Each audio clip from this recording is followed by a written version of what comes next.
맞아주시고 이 예배가 주님께 영광이 되면서 이 한 주간도 저희들이 살만 나는 한 주간을 살기를 사모합니다. 우리의 삶에 얽혀있는 문제들이 주의 은혜로 풀리기를 사모하고, 하나님, 우리가 기도한 기도의 응답들이 간증으로 나타나기를 사모하면서 예배의 기적을 사모합니다. 하나님, 이 가운데 주님께서 운행하셔서 우리의 마음을 살피시고 이 예배를 받으시사 주의 예배 가운데 우리의 삶의 짐이 주의 능히 감당할 수 있는 짐이 되게 하여 주옵소서. 우리의 허물진 죄도 씻어 주옵시고 우리의 삶의 방향도 바로 세워지고 하나님과 교통하는 거룩한 예배가 되게 하여 주옵소서. 예수님 이름으로 감사하며 기도드렸습니다. 아멘.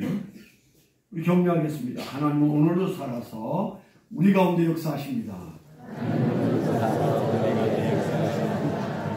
맞습니다. 네, 일부 예배가 생기면서 좀 2부 예배 자리가 조금 허퉁한데, 이거 좋은 자리인데 여기로 가능한 많이 앉으십니다. 여기는 열심히 앉으셨는데 여기는 왜 그런지 영 비교가 됐네요. 좌우가 약간 그렇습니다. 목사가 편한 것은 정면에 보이는 분들이 많아야 옆 안 보고도 먹게. 전 이쪽 한번 쳐다보고 이쪽 쳐다보면 정신이 잘 안 보여요. 감시하면서 설교하려고 하는데 요 앞에는 안 봐도 그냥 다 잘 보입니다. 그래서 저 기둥 뒤에 계신 분들이나 윤주가 기둥 뒤에 앉았나? 네. 가능하면 집들로 앞으로 오시면 좋겠습니다. 제가 20대 초반에 어느 목사님의 설교 중에 들은 얘기가 종종 생각나요. 종종 제가 얘기했던 기억이 있습니다.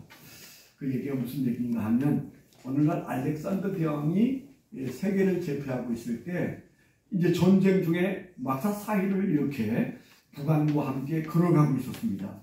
그런데 저 어느 막사에서 싸우는 소리가 왁자지껄 나서 그게 뚜벅뚜벅 걸어갔더니 어떤 술 취한 병사 하나가 자기 부하를 두들겨 패기 시작하는데 난장판을 만들었어요. 네, 그래서 그를 진정시키고 그리고 그에게 질문을 했습니다.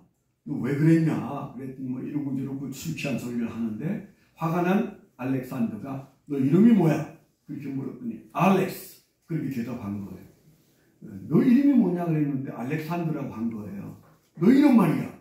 그랬더니 뜻밖에도 그 술주정뱅이 병사가 이름이 알렉산더였어요. 알렉산더라고. 화가 난 알렉산더 대왕이 한 말이 change your life or change your name, 그런 말을 했다고 하잖아요. 너의 삶을 당장 바꿔, 아니면 이름 바꿔, 그랬다잖아요. 그러니까 너 이름값 못한다, 세계를 호령하는 알렉산더의 이름을 가지고 너 그따위로 살래? 근데 그런 얘기잖아요. 비슷하게 아름다운 교회가 조금 그 이름이 짐이 됩니다. 요즘은 더욱 지난 한 2년 이상 아름다운 교회라는 이름이 짐이 됐어요. 정말 아름다운가? 아름다우려면 내가 어떻게 했어야 하나? 왜 그 자랑하던 이름이 부끄러워졌지? 근데 이런 생각들을 아마 이 중에 누구보다도 많이 할 겁니다. 어떤 날은 하루 종일 그런 생각하면서 우울해한 적도 있습니다. 역시 이름이 좋으니까 많은 교회들이 교회 이름을 아름다운 교회라고 하겠죠. 명일동 아름다운 교회가 이제 우리 지방회를 탈퇴하고 다른 소경 지방이라는 지방에 갔는데, 그 지방에 이미 아름다운 교회가 하나 있어요. 그래서 뭐 한 20교회 모이는 지방회인데 25개? 근데 그게 이미 아름다운 교회가 있기 때문에 어떻게 할까 걱정입니다. 저희는 그냥 미사 강변, 미사 채플, 뭐 이렇게 아름다운 교회 미사 채플 이렇게 있다가 이제 교회로 독립하면서 지방회에서 제게 건의한 것이 아름다운 교회라고 그냥 올리면 좋겠습니다. 그래서 뭐 좋네, 그렇게 해서 이제 올렸는데, 사실 그 이름 그대로 쓰니까 좋긴 한데 저희 공식 명칭은 아름다운 교회 11 그렇게 하라고 했어요. 아마 간판도 그렇게 고쳐질 겁니다. 왜 11일까요? 11번째 개척교회로 우리가 우리 교회를 이해하자. 그래서 했는데 마음에 부담은 됩니다. 아름다운 교회 이름은 그대로인데 우리가 좀 그 이름값을 해야 되는데, 알렉산더가 말한 것처럼 당신들 하는 거 보니까 이름 바꿔야 되겠어. 이렇게 할까봐 조금은 마음에 걱정을 하고 있습니다. 그래서 올해 주제가 이름값 하자.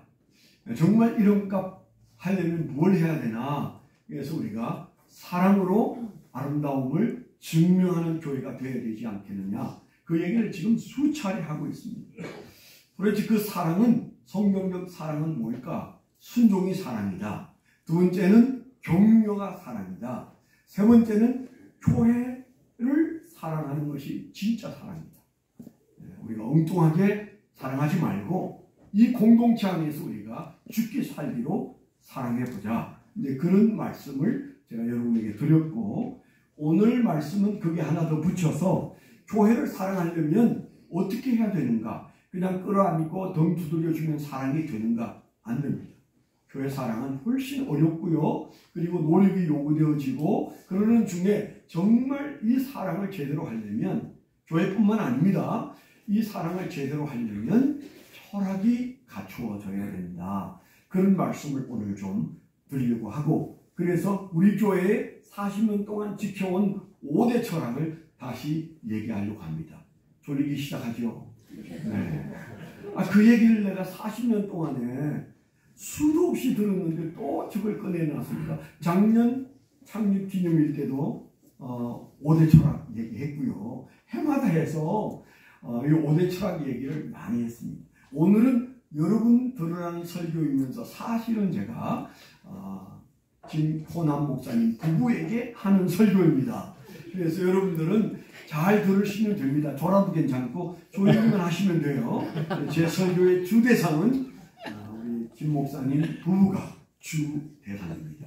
여러분들은 아는 설교라 제 아닌 누구를 시켜도 우리 진대원 장로님 나와서 그 다음 이어서 설교하세요. 5대 철학하면 말할 수 있을 것 같습니다.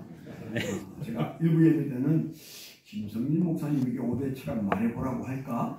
그런 마음이 불쑥 났는데 제가 그 마음을 절제한 것은 제가 못할 것 같은데 가슴에 손 얹고 대답해 보세요. 나 그 5대 철학 외울 수 있어요. 이런 분이 몇 분 있는지 몰라요. 40년 동안 1년에 한 번 이상씩 제가 얘기해서 40분 이상 얘기를 했겠지만, 그러나 못 외울 가능성이 있습니다. 그걸 제가 증명하는 방법이 제 아내에게 5대 철학 읊어보시오. 그러면 딱 여러분의 수준을 알 수 있는데, 제 아내 제가 물으면 오늘 진짜 밥을 안 줄 것 같아서 왜 그 어려운 걸 나한테 시켰나. 미리 예습을 하든지 득점을 하지 그러냐. 그럴 것 같아서 제가 물어보지는 않지만 솔직히 여러분 다 알고는 있는데 그거 외워보시오. 그러면 글쎄 그거 잘 외울 수 있을까? 이제 그런 마음을 가질 분들이 대부분이다. 그래서 여튼 신앙 훈련은요 반복이에요. 반복. 그래서 제가 또다시 한 번 더 이 강대상에서 제가 여러분에게 강조하고 싶은 것이 바로 그 교회의 이름을 사랑하고 교회를 사랑하려면 교회의 철학에 대한 이해가 있어야 된다는 말씀을 드리면서 오늘 그 얘기를 잠깐 할 거거든요. 제가 이제 결혼학교를 열심히 해놨습니다. 결혼하는 주례를 설 때마다 제가 꼭 앉혀놓고 한 2시간 반 정도 결혼에 관한 얘기를 합니다. 여기 계신 분들도 다 잊어버렸겠지만 제가 주례에 선 사람들은 대부분 결혼학교 할 때 그 얘기를 했습니다.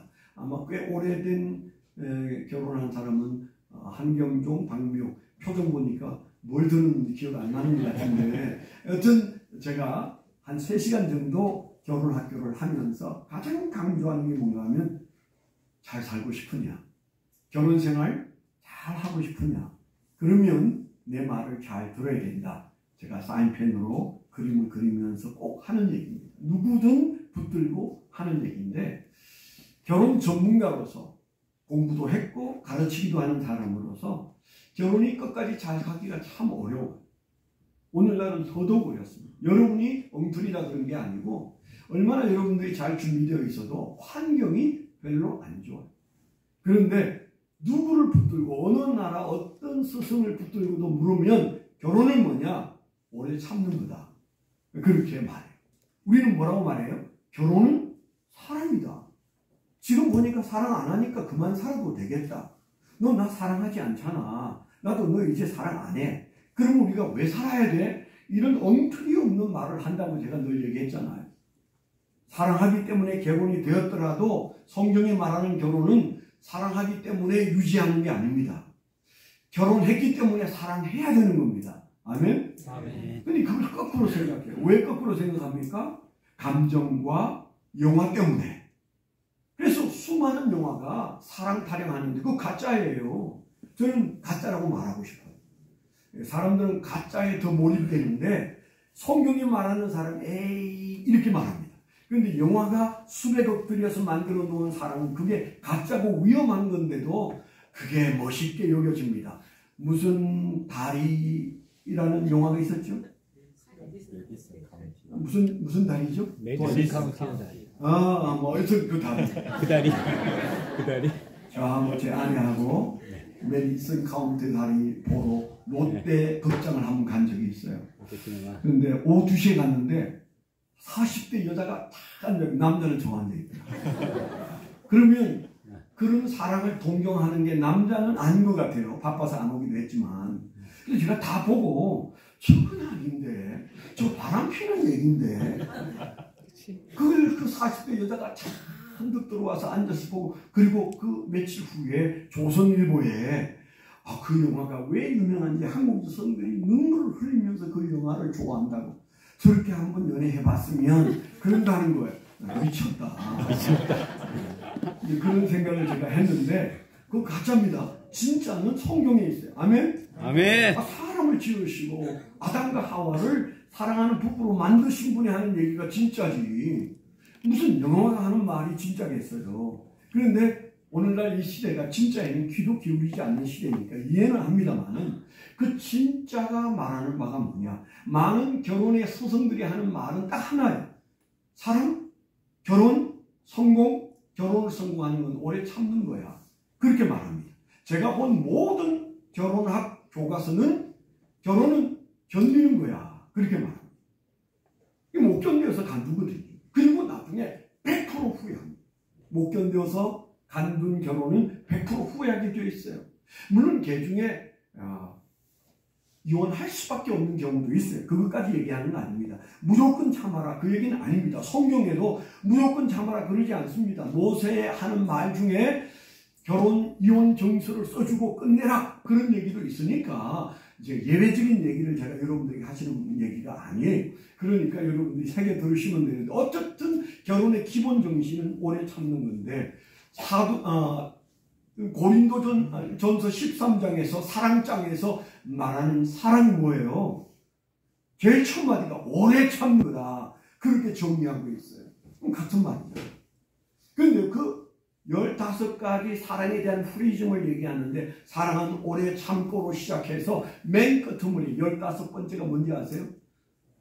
사랑은 오래 견디느니라. 그렇게 끝나요. 응? 오래 참는다는 것은 우리의 성품으로 하는 것이고 오래 견딘다는 것은 환경에 대한 얘기예요. 환경이 어려울지라도 견뎌봐. 너 오래 참을 수 있는 성품을 길러내. 너의 성품이 오래 참을 수 있고 환경이 너를 속일지라도 너 견뎌내야 돼. 그렇게 하시는 말씀을 붙잡으면 그게 사랑이다. 그 얘기잖아요. 근데 제가 이 얘기를 한 이유는 결혼생활도 오래 견디는 건데 교회생활도 교회에서의 사랑이 뭐냐? 오래 견디는 거예요. 근데 왜 우리가 그 문제에서 힘이 빠집니까? 왜 잘 안 됩니까?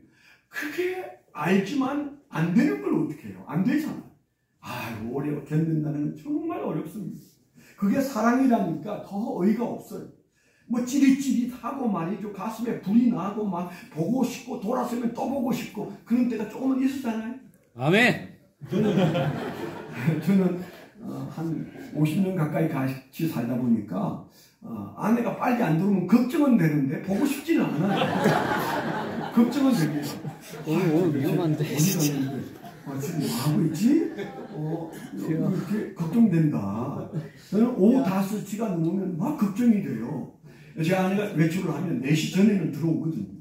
그래서 4시에서부터 5시 사이에 걱정합니다. 그냥 사랑이라고 변명하고 싶은데 여러분이 웃는 것 같긴 합니다. 어떻든 우리가 가슴으로 말하는 그 영화적 사랑은 사랑을 조금 비껴 있다. 진짜 그러면 좋긴 해요. 그런데 정말 성경에 말하고 싶은 사랑은 견디는 건데 교회 생활도 마찬가지예요. 서울 시내에 있는 모든 교회 교인들의 76%는 옮겨본 경험이 있습니다. 그 데이터가 나와 있잖아요. 그러니까 뭐 여기도 거의 다 비슷합니다. 여기에 우리 아름다운 교회에서 신앙생활을 지금까지 하고 계시는 건 기특하지만 여러분들이 옮겨온 교회 다 있잖아요. 3번, 4번, 5번. 저도 이게 7번째예요. 고향교회로부터 시작해서 뭐 그 어쩔 수 없는 상황 때문에 옮겼지만은 어떻든 서울에는 의지적으로 교회를 옮기는 경우도 굉장히 많아서 서울 신자들은 자기 교회라고 말하는 곳이 어딘지 말하기가 어렵다. 내일 옮길 수 있으니까. 그래서 나이 들면 이제 내가 죽으면 장례를 치러줄 교회가 필요한데 그래서 늙어막해는 안 움직인다는 말들을 목사님들이 하십니다. 어떻든 그러면 가정이든 교회든 정말 오래 참는 방법이 뭐가 있을까? 딱 하나예요. 철학이 있으면 견디는 것에 훨씬 힘이 철학이 작동해야 돼. 철학이 작동해. 이게 무슨 말이냐? 여러분 짐 콜린스의 책 Good to Great이라는 책 얘기를 제가 그전에 한 번씩 했습니다. 제가 읽어보고 너무 좋아가지고 그 책 얘기를 좀 했는데 기업들을 보면 좋은 기업들은 많다. 그거 대를 물리지 못하더라. 그런데 기업 중에 대를 물리면서도 승승장구하는 기업의 특징이 하나 있는데 그 특징은 그 기업 정신이 위대하더라. 그래서 그러니까 위대한 기업은 오래가고 대를 물릴 수도 있다. 그 말은 가정도 위대한 가정으로 가면 그 가정이 건전하고 힘이 있고 그리고 자식들이 기뻐하는 그런 것이 되고 교회도 다 똑같지 않나요? 위대한 교회가 있고 그저 좋은 교회가 있고 그냥 많이 모이는 교회가 있고 뭐 교회마다 다른 거죠. 그래서 우리가 그 위대해지려면 그 밑에 뭐가 있을까요? 기업하는 사람들이 위대해지려면 철학이 있는 거예요.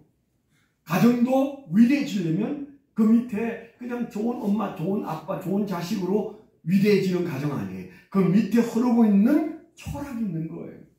교회는 더더욱 그렇습니다. 철학이 있는 거예요. 그 좀 어려운 말을 자꾸 하십니까, 목사님? 그 철학이라니까 좀 그렇습니다. 지난주에 뭐 가치라고 말하더니 오늘은 또 철학이라고 말하는데 좀 어렵습니다. 그런 분들이 있는데 어렵지 않아요.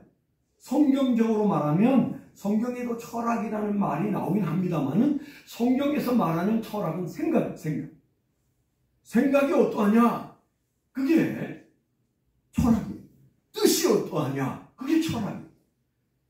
당신의 뜻이 뭐요? 그게 당신 철학이 뭐요? 묻는 거고 당신 생각은 어떤 생각입니까? 그게 당신 철학을 묻는 거예요. 이사야서 55장 8절로 9절을 보면 이런 말씀이 나옵니다. 이는 내 생각이 너희의 생각과 다르며 내 길은 너희의 길과 다름이니라. 여호와의 말씀이니라. 이는 하늘이 땅보다 높음같이 내 길은 너희의 길보다 높으며 내 생각은 너희의 생각보다 높음이니라. 그렇게 말씀하셨는데 이스라엘 백성들의 문제는 다른 거 아니에요. 왜 이단에게 기웃거리고 우상에게 기웃거렸습니까? 생각이 다른 거예요. 하나님의 생각과 이스라엘 백성들의 생각이 다른 겁니다. 그 생각이 뭐예요? 철학이 다른 거예요. 내가 오늘 예배를 드릴 거냐 말 거냐 이게 철학이에요. 그 생각이 그 철학이고 그 뜻입니다. 그래서 생각이 다르면 결과적으로 뭐 오늘 말씀을 보니까 이스라엘은 길이 달라요. 길이 다릅니다. 생각이 다르면 길이 다른 거예요. 그런 의미에서 성경이 말하는 철학이라는 것은 우리의 생각이다. 오늘 우리가 읽었죠. 예수님께서 어느 날 난데없이 사람들이 나를 누구라고 생각하느냐 물었어요. 그 다음에 예수님께서 제 아들에게 너희는 나를 누구라고 생각하느냐 이렇게 물었습니다. 그때 베드로가 한 대답이 아니 내가 주님을 배도 버리고 그물도 버리고 아버지도 버리고 내 처자도 버리고 지금 예수님을 따르고 있는 이유? 그거 묻습니까? 예수님이 메시아잖아요. 그리스도잖아요. 그리고 예수님은 하늘에서 내려온 하나님의 아들이시잖아요. 메시아하고 하나님의 아들이시기 때문에 내가 여기에 있는 겁니다. 그렇게 말했죠. 그건 뭐예요? 예수님이 물은 것이나 그가 대답하는 건 지금 뭘 주고받는 거예요? 철학을 주고받는 거예요. 왜 여기 있는데? 넌 나를 어떻게 생각하는데? 무슨 생각 때문에 배를 버리고 건물을 버리고 부모를 버리고 처자를 저 갈릴리에 두고 지금 여기에 내 곁에 있는 거야? 그렇게 주님께서 말씀하시는 것은 도대체 어떤 철학을 가지고 나를 따르고 있냐? 그런 말씀이죠. 어떤 생각이냐? 그렇잖아요. 그래서 우리는 예수 믿을 때, 친해줄 때 계속 물어봅니다. 예수가 누구요? 도대체 예수가 당신에게 뭐요? 그걸 우리가 물어보는 게 신앙을 묻는 겁니다. 뭐 굉장한 방언 못하고 뭐 예언 못하고 체험 없어도 정말 중요한 것은 하나님 앞에서 당신에게 도대체 예수가 누구요? 그 질문을 하게 되고 그 질문에 반드시 대답을 해야 그 대답을 한 후와 하기 전이 다르다는 거예요. 제가 1975년 4월 7일 날 제가 저 남산에 있는 밀팔군 종교수영관에서 거기 테니스 코트장에서 아침 7시 30분에 혼자 성경을 암송하고 왔다 갔다 하고 있는데 음성이 들려요. 진짜 음성이. 아들아, 너는 아직도 나를 영접하지 않았다. 그러죠. 난 교회에서 태어나서 잘하고 뭐 은사도 받았고 눈물도 수없이 흘리고 그러면서 제가 살아왔고 신학교까지 갔다 오고 지금 군대에 있는데 군동사병인데 너는 나를 영접하지 않았다. 이게 무슨 소리야? 그런 마음이 들었는데 바로 한 말이 영접해야 되겠다. 그걸 원하시는구나. 그래서 제가 또박또박 제가 예수님을 나의 주와 구주로 지금 영접합니다. 제가 믿는 것을 넘어서 영접한다고 소리를 지르면서 대답을 했고 흥분되지 않았겠어요? 혼자 있는데 음성이 들렸으니까. 그때 제가 영접합니다 그랬을 때 몸이 떨리기 시작. 진동이 오기 시작. 이게 뭐지? 그래가지고 여기 서 있으면 내가 여기 쓰러질 것 같아서 그냥 온 힘을 다해서 숙소에 들어가서 7시 반에 무릎을 꿇고 주여 했는데 12시 30분에 정신을 차려요.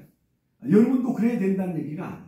제가 이 얘기하는 이유는 교회에서 성장하고 신학교까지 갔고 군종사병인 나에게 주님이 난데없이 물어본 질문이 너는 나를 영접하지 않았다. 그 영접이 뭡니까? 너 나를 어떻게 생각하는지 고백해. 결혼이라는 게 프로포즈를 통해서 이루어지는데 제가 언제 얘기했잖아요. 미국에 있는 아들이 유학하고 있는 중에 결혼을 위해서 한국에 들어왔는데 뭘 주섬주섬 만들고 있어요. 뭐 하냐고 프로포즈 준비하는데. 야, 청첩장도 다 나와서 돌렸는데 무슨 프로포즈를 지금 하냐? 옛날에 했던 거 아니야? 그랬더니 정식으로 지금 해야 되는데 그걸 뭘 웃긴다 그랬더니 이거 안 하면 평생 욕먹는 거예요. 그래서 아버지 이 강대상 본당 좀 쓰게 해주세요. 그러더니 친구 후배들 불러다가 데코를 해가지고 거기에서 조명을 밝혀놓고 그리고 그 신부될 사람에게 무릎 꿇고 꽃을 주면서 고백을 했대요. 그랬더니 그 처녀가 울었대. 그렇다면서 내가 프로포즈를 제대로 한 것 같다고. 여러분 부부로 살 사람에게도 정식으로 이렇게 프로포즈를 해야 돼. 그러니까 뒤끝이 없어. 뭐 그렇게 말할 정도라면 여러분 어떻게 하셨어요? 저는 그 이전과 그 이후 before, after가 확실히 달라졌어요. 인생이 너무너무 달라져버려요. 제가 늘 얘기하는 그 순간 이후로부터는 내 안에 있던 자잘한 회의가 싹 사라졌어요. 단 한 순간도 1초도 하나님에 대한 회의가 없어요. 정말입니다. 거짓말 아닙니다. 그냥 하나님이 좋고 그냥 예수님이 좋아요. 그날 내가 고백했던 그 고백을 주님께서 기쁘게 받으셨다는 생각이 듭니다. 그게 뭐예요? 너의 철학 속에 내가 누군지 대답해. 그 얘기고 베드로가 지금 그 대답을 했다는 얘기잖아요. 그런데 그 베드로가 그 대답을 했을 때 주님께서 기뻐하시면서 바요나 시몬아 그걸 너의 혈육이 알게 해줬겠냐? 아니다. 하늘의 하나님이 내 마음속에 그런 마음을 넣어주셔서 너가 그런 마음으로 고백을 한 거야. 그러면서 내가 그 고백 위에 그 반석 같은 그 고백 위에 이제 내가 교회를 시작할 거야. 그렇게 말씀하셨어요. 그러니까 그 고백이 곧 교회를 낳게 되었고 주님은 그 고백을 붙들고 오늘날 이 교회를 우리 앞에 이루어가는 겁니다. 굉장히 중요한 게 철학이에요. 철학만 바로 서면 견디는 건 별 문제가 없습니다. 어떤 것들? 그 철학이라는 게 뭐예요? 그게 가치감이에요. 가치감. 나는 이런 가치로 둔다. 위대한 가치로 두는 교회를 여러분이 마음속에 품으면 교회 중심으로 살게 돼 있어요. 저는 우리 교회, 어느 교회나 다 그렇지만 교회 신앙생활 하다가 교회를 그냥 설교시 떠나는 분들은 제가 옛날부터 하나님 이름도 잊어버리게 해주십시오. 제가 늘 그렇게 기도했다는 게 상처가 되거든요. 목사에게는. 교인이 떠나면 엄청 상처돼요. 내가 잘못돼서 이런 일이 일어나는 것처럼 모든 목사가 다 그래요. 목사들에게 있는 가장 큰 욕심은 교인에 대한 욕심이에요. 그래서 교인을 데려오려고 하고 안 보내려고 하는데 거기에서 문제가 생기는 거예요. 어느 정도 나면 제가 방배동에서 사목교회에서 개척을 나왔는데 산익 아파트에 방배동에 다니는 우리 교인이 3가정이 있었어요. 제가 그 사람들에게 찾아갔거나 전화했을까요? 안 찾아갔어요. 전화 안 했어요. 내가 전화했다가는 죽는다. 그런 생각이 들었어요. 뭐 그 목사님이 그럴 분이 아닌데 돌아가셨지만 그 제 마음속에 야, 저 목사님의 교인을 내가 건드렸다가는 뼈가 못 죽인다. 이런 마음이 제 마음속에 들었다니까. 산익 아파트를 바라볼 때마다 야, 한 명도 없는 신자 저기 3사람만 와도 개척할 만한데 그런 마음을 가지고 늘 바라봤지만은 저는 그분들이 어떻게 사는지 관심 없었어요. 3년쯤 지났을 때 한 분이 오긴 왔어요. 자기 발로 이사 와가지고 왔어요. 그분이 김용덕 집사예요. 전국 가셨지만 그 아들이 3살 땐가 우리 교회 왔었는데 지금 목사 돼서 목회 잘하고 있잖아요. 김희중 목사님. 그러니까 이제 그런 것들이 사실은 교회가 굉장히 중요한데 그 교회의 가치를 목사님들이 중요하게 여기는 것처럼 여러분도 중요하게 여기면 교회 중심의 삶이 되는 겁니다. 제가 언니가 얘기했잖아요. 곽선희 목사님이 한 얘기입니다. 목사님 안녕히 계세요. 그러면서 부목사님이 이제 퇴근하면서 안녕히 계세요. 그렇게 전화하니까 이리 와봐요. 그 인사가 이상한데? 다녀오겠습니다. 이래야 되는 거 아니에요? 그랬다는 거예요. 저는 목사님 동그래 예? 집에 가는데요? 그랬더니 집에 다녀오는 거지 목회자는. 여기가 당신이 있을 곳인데 안녕히 계세요. 그런 인사가 아니야. 집에 다녀오시오. 알겠어요? 그랬다는 얘기를 하신 적이 있어요. 집에 다녀오시기 바랍니다. 네.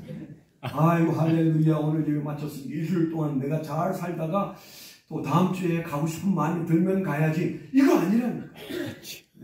네? 교회에 대한 가치가 전도되어 있는 겁니다. 주님이 이 반석 위에 내 교회를 세우겠다. 너희가 그 반석을 철학으로 가지고 있느냐? 그런 말씀을 물으시는 거죠.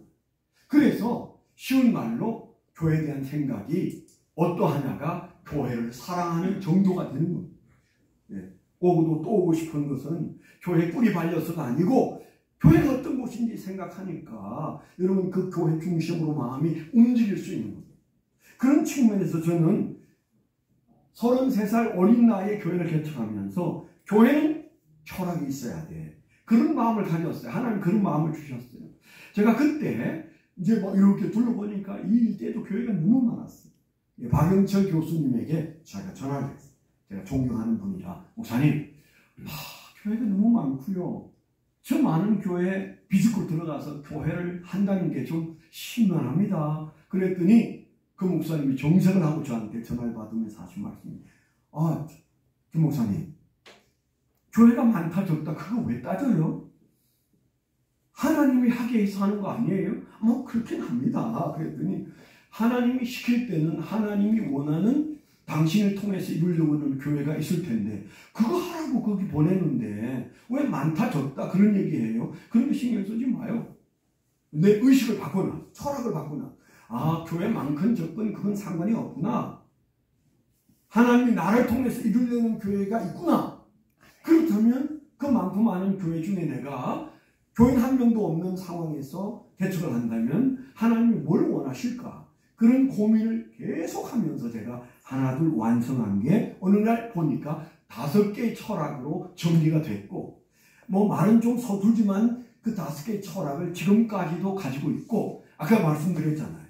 김효남 목사님이 그 철학만 붙들고 가라는 얘기는 아니에요. 그렇지만은 적어도 40년 역사를 가진 이 교회가 그 철학을 중심으로 여기까지 왔다. 그래서 여러분들은 이해하고 있고 많이 귀를 아프게 들은 얘기지만 우리 김 목사님 부부는 처음 들어보는 얘기지 않겠습니까? 그래서 철학을 얘기할 거예요. 다음 주에는 여기 잔뜩 써놓은 요 얘기 할 거예요. 요 얘기보다 더 중요한 얘기가 5가지 철학을 품고 40년을 살아온 목사가 여러분과 그리고 목사님과 저 자신에게 다시 확인하고 싶은 것. 꼭 그래야 된다는 얘기는 아니지만은 그런 마음으로 목회를 해서 여기까지 오니까 하나님이 이렇게 인도하셨구나. 그 얘기를 여러분들에게 철학이라는 말로 하고 싶은 겁니다. 5가지를 얘기해야 되는데 시간이 그지만 다 됐네요. 5가지는 5분 안에 한번 해보려고 합니다. 되는지 몰라도. 그럼 5가지 철학을 여러분 진감인가 하는 사람도 있겠는데 그걸 좀 문장화하면 좀 어려우니까 단어로 제가 간단하게 말씀을 드리면 첫 번째는 제자, 두 번째는 선교, 세 번째는 교육, 네 번째는 교회, 5번째는 가정. 이 5가지 주제에 의해서 5대 철학을 만들었어요. 잘 기억하세요. 그건 교회만을 위한 것이 아닙니다. 우리의 신앙을 위해서 5대 철학을 기억해야 돼요. 하나님께서 교회를 세우실 때 이 5가지를 잘 버무르라고 우리에게 주신 말씀인데, 첫째는 뭐라고 했어요? 제자, 두 번째는 선교, 세 번째는 교육, 네 번째는 교회, 5번째는 네. 5 단어만 기억하시고 짧게 제가 아는 얘기를 하고 마치겠습니다. 첫째는요, 제 마음속에 평신도를 제자화하고 사역자화해야 된다. 그런 마음을 주셔서 나는 큰 교회 바라지 않고 나를 만난 교회들은 무조건 훈련을 시키겠다. 예수님의 제자인 내가 예수의 제자로 만들겠다. 그래서 내 제자가 아니고 예수 제자로 만든다. 그런 마음을 가지고 저는 제자화라는 마음을 가졌고, 나중에 그걸 좀 더 업그레이드해서 사역자화, 제자가 평신도도 목사처럼 사역에 대한 같은 정신을 가지게 해야 된다. 그래서 상당히 그 훈련은 잘 됐다는 생각이 들어요. 정말 이 땅에 있는 어떤 교회보다도 여러분들은 그런 듣고 깨달은 바가 크다. 그건 우리가 충분히 이해할 수 있는 거죠.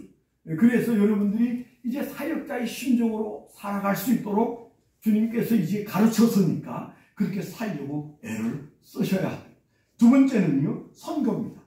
선교지를 책임지고 지역 사회를 품는 교회, 그게 주제잖아요. 그래서 선교인데 선교지를 우리가 책임져야 된다. 우리는 선교지에 못 갔습니다. 그러나 유서 쓰고 가신 선교사님들이 우리를 대신해서 지금 현재 선교지에서 목숨 걸고 살고 있어요. 물론 엉터리 선교사도 있겠죠. 그렇지만은 여러분, 선교사는 출발할 때 유서 씁니다. 여러분 유서 쓰고 예수 믿으세요? 유서 안 쓰고 믿잖아. 그런데 아마 유서 쓰라면 그냥 빨리 5천 밥 먹으러 갈걸.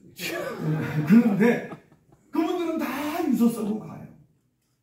내가 가는데 다시 한국으로 돌아갈 가능성이 있을지 없을지 몰라. 그래서 저는 일단은 선교사를 존경합니다. 나는 유서 쓰고 목회 시작하지 않았거든요. 그런데 그분들은 유서를 쓸 정도로 결단하고 갔는데 그분들은 우리가 책임져야 되지 않겠어요? 유서 쓰고 예수 믿는 사람들을 후방교회가 책임져야 돼. 금방 떨면 안 돼. 아이, 선교사들 엉터리 많어. 그런 소리 제가 한다고 해서 따라하면 안 됩니다. 네? 유서도 안 쓴 사람들이 유서 쓴 사람 보고 흉 보면 안 되는 거죠. 밥을 사야죠. 그래서 여러분들이 그분들에 대한 존경심을 가져야 된다. 그리고 이 지역에 이 교회가 있는 이유는 이 교회를 책임지라고 품으라고 주셨어요. 여러분, 우리의 과거 역사는 교회에 여러 가지 어려운 일들이 생기니까 아이고 밀려서 여기 호수를 건너서 여기 왔다고 말할 수 있습니다. 그런데 지금 이 순간분들은 우리가 명일동에서 밀려서 여기까지 와서 있다, 이런 생각 버려야 돼. 그 벌금 내야 돼요. 지금은 어떤 생각? 하나님께서 우리를 이 지역을 위해서 불러내셨구나. 밀려온 것이 아니라 불러내셨구나. 아멘. 아멘. 우리에게 사명이 있어요. 그거 붙들어야 복 받습니다. 그래서 우리는 이 지역 사회도 품어야 됩니다. 세 번째, 교육.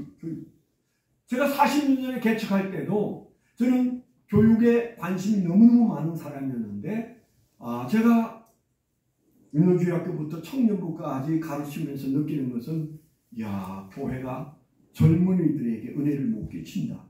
그런 생각이 들어요. 해도 잘 안 되더라고요. 근데 지금은 어떨까요? 40년이 지난 지금은 거의 포기했습니다.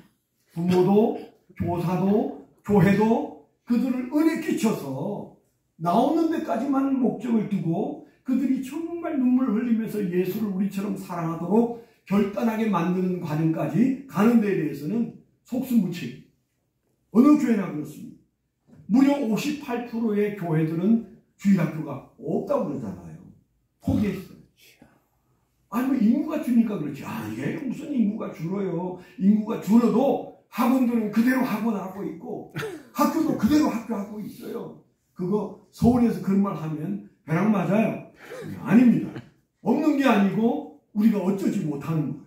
그러면 여러분들이 뒤에서 어시스트하고 그 일에 마음을 쏟아부어서 젊은이들이 교회를 달려올 수 있도록 만들어야 되잖아요. 그거 해야 합니다. 그래서 사실 우리 옛날 교회 짓고 난 다음에 빚이 있었는데 그걸 조금 갚을만 할 때 교회가 차고 넘쳐서 빌딩을 하나씩 빌딩이라고 많이 겪었다. 3층짜리 집을 하나씩 우리가 사서 그게 수십억의 빚이 또 되더라. 그래서 마음이 속에 빚 갚긴 터졌구나. 왜 그걸 샀을까요? 잘 지은 교회 건물 있는데 왜 지었을까요? 샀을까요? 이유는 다음 세대를 위해서 하드웨어는 내가 장만해야 된다. 그 다음에 거기에서 이제 학생들을 예수 안에서 일으키게 해야 된다. 그런 간절한 마음 때문에 했어요. 여러분, 재작년에 구청 얻어야 된다고 그랬을 때 동의하신 분은 없었어요. 아니 5천이면 되지 무슨 9천이냐. 물론 저는 이해합니다. 여러분들이 저처럼 볼 수가 없지. 9천 얻어야 뭐가 돼도 된다. 그래서 제가 9천을 얻자고 해가지고 얻었잖아요. 지금 보시면 잘했잖아요. 아멘? 아멘. 욕심가 됐으면 8천도 얻고 싶은데 그거는 제 몫은 아닌 것 같습니다. 김효남 목사님 몫이에요. 네. 지금 처지는 우리가 80을 얻을 처지는 솔직히 아니에요. 네. 그런데 왜 그런 일들을 우리가 하느냐 하면 뭔가 우리가 투자를 해야 되고 만들어 가야 할 대상이 다음 세대인데 지금은 모든 교회가 큰 교회든 작은 교회든 많이 모인다는 소리는 하는데 그들에게 변화를 주지 못하고 있습니다. 21세기형 교회를 해야 합니다. 네 번째는 교회. 무슨 교회냐? 교회가 교회를 개척하는 교회들이에요. 여러분 우리 지방에 모일 때 혹시 여러분 한번 볼 수 있으면 희한한 일들이 벌어져요. 모였다면 제일 먼저 출석을 부릅니다. 아름다운 교회, 아름다운 진접교회, 아름다운 하남교회, 아름다운 강일교회, 아름다운 무선교회 계속 그런 교회 이름을 부릅니다. 우리 시방의 안에만 해도 아름다운 교회에서 나가서 개척한 사람들이 무려 10명이나 돼요. 그래서 사실은 우리가 교회가 파송을 해서 사람을 보내어서 개척한 교회만 해도 우리 교회까지 11번째 교회가 되는 겁니다. 그 폼 날 거 하나도 없어요. 다 개척한 교회들이 어렵고 힘들지만 그러나 지방에 가면 아름다운 교회 출신들이 이 지방회에 3분의 몇을 책임지고 있구나. 4분의 1 이상을 책임지고 있구나. 그런 생각이 듭니다. 우리 교회가 11개 교회를 다 합치면 그 교회가 아름다운 교회라는 생각을 해보세요. 왜 그렇게 됐을까요? 하나님 개척 힘들어요. 아무도 안 도와줘요. 제가 그렇게 여러 날을 기도할 때 아들아 너희 교회가 교회를 개척해라. 뜬금없는 그런 마음을 주셔서 아니 우리 교회가 교회를 개척해야 큰 교회가 개척해야죠. 큰 교회는 개척 안 하네. 마음을 바꾼 너가 개척해. 그래서 제가 그때 마음을 새롭게 하고 200명 출석하는 날 주님 우리가 교회를 개척 시작하겠습니다. 1998년에 200명이 딱 출석한 날 그날부터 선포하고 교회를 개척하기 시작해서 3년에 한 번씩 개척을 한다고 해서 사실은 지금까지는 11번째 교회가 만들어졌습니다. 하나님이 하게 하셨어요. 여러분들이 앞으로 우리 교회 부목사님이든 아니면 좋은 일꾼이든 생기면 여러분 교회를 또 개척할 때가 와야 돼요. 교회가 교회를 개척해야 됩니다. 그게 교회를 살리는 하나님의 방법이라고 분명하게 저한테 말씀해 주셨어요. 마지막 가정입니다. 가정 같은 교회, 교회 같은 가정. 제가 그렇게 철학을 얘기했습니다. 좀 말이 좀 이상하지만 의미는 전달이 되죠. 가정이 어떠해야 될까? 그 가정은 교회의 거룩성을 가져야 된다. 가정이 자식들에게 공부시키고 밥 해먹이고 옷 사입히고 그렇게 해봐야 소용없어요. 생각이 다른데 그 자녀의 마음속에 거룩성이 들어가야 돼요. 제가 자랑스럽게 여기는 사람은 이상호 집사님. 그분은 제자 훈련하다가 그걸 딱 마음속에 품고 그때부터 매일 아침 6시 반에 가족이 성경 한 장 읽고 학교로 직장으로 출근해서 그분들이 미국 가기 전에 일독하고도 또 상당 부분 읽었습니다. 지금도 하고 있는데 지금은 머리가 커서 대학 다니니까 저 큐티 저 따로 좀 하고 싶어요. 2명이 빠져나가고 4명이 같이 하는 4명 자녀와 부모 이래서 6명이 같이 하고 2명은 이제 머리가 컸다고 우리 큐티 따로 좀 할게요. 그래서 빠져나갔대. 그게 어딥니까? 제가 그 가정을 볼 때 이야 저 6명이나 우리 교회 청년들이 눈 맞아가지고 자식 낳고 그러면서 말씀대로 살려고 하다가 그 가정 안에 거룩이 자리 잡고 있구나. 그건 되는 거다. 6명의 자녀 그들은 사춘기 잘 지나가. 겨우 1명, 2명 가지고 막 절절 매고 울고 뭐 사춘기 어떻게 좀 해주세요. 그런 부분들 많잖아요, 여러분. 주여. 둘만 나 잘 기르는 게 아니고 6점 낳고 거룩성이 일어나면 그 자녀들이 자기 길 잘 가서 속 안 생기는 것 믿게 되기를 축원합니다. 네. 우리에게 보여줬잖아요. 그러니까 가정 안에 뭐가 있어야 돼요? 거룩성이 있어야 돼요. 그 거룩성은 어디에 있어요? 교회에 있어요. 그래서 가정은 교회 같아야 되고 교회는 사랑이 있어야 돼요. 가정교회, 조그마한 가정교회에서 사랑을 주고받는 것처럼 교회가 사랑이 없어. 그래서 우리는 작은 목장으로 모여서 사랑을 주고받습니다. 생일잔치 해줍니다. 그리고 어려운 일이 있으면 장례식에 제일 먼저 달려갑니다.